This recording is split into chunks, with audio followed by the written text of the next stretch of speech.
यानंतर थेट पुण्यामध्ये जाऊयात। पुणे महानगरपालिकेसमोर टिळक पूल पाण्याखाली गेलेला आहे। या ठिकाणची आपण दृश्य पाहतोय।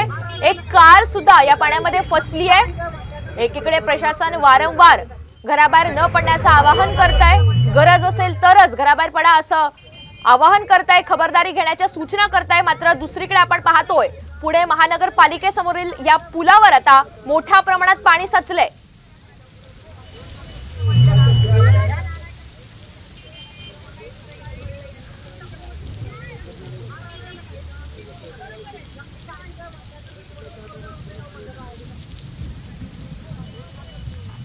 एकंदरीतच पुण्यामध्ये मुसळधार पावसामुळे बावधन भागामध्ये एका शोरूम मध्ये पाणी शिरलंय।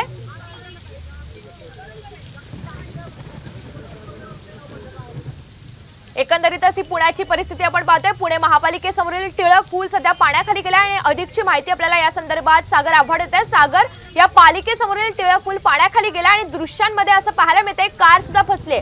सध्याचे काय अपडेट्स आहेत? नक्की मोठ्या प्रमाणावरती विसर्ग झाल्याने अनेकांच्या गाड्या ज्या आहेत त्या नदी पात्रात लागलेल्या होत्या, तर काहींच्या टिळक पुलावरती लागलेल्या होत्या। प्रशासनाने आवाहन करूनही लोकांनी गाड्या काढल्या नाही। आता जर ही परिस्थिती पाहिली तर टिळक पूल जो आहे तो पूर्ण पाण्याखाली गेलेला आहे।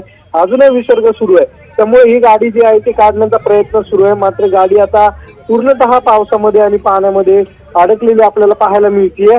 त्यामुळे अनेकांच्या गाड्या ज्या आहेत नदी पात्रात लावलेल्या त्या सर्व गाड्या पाण्यामध्ये वाहून गेलेल्या आहेत, तर काहींचा काढण्याचा प्रयत्न सुरू आहे। निश्चित।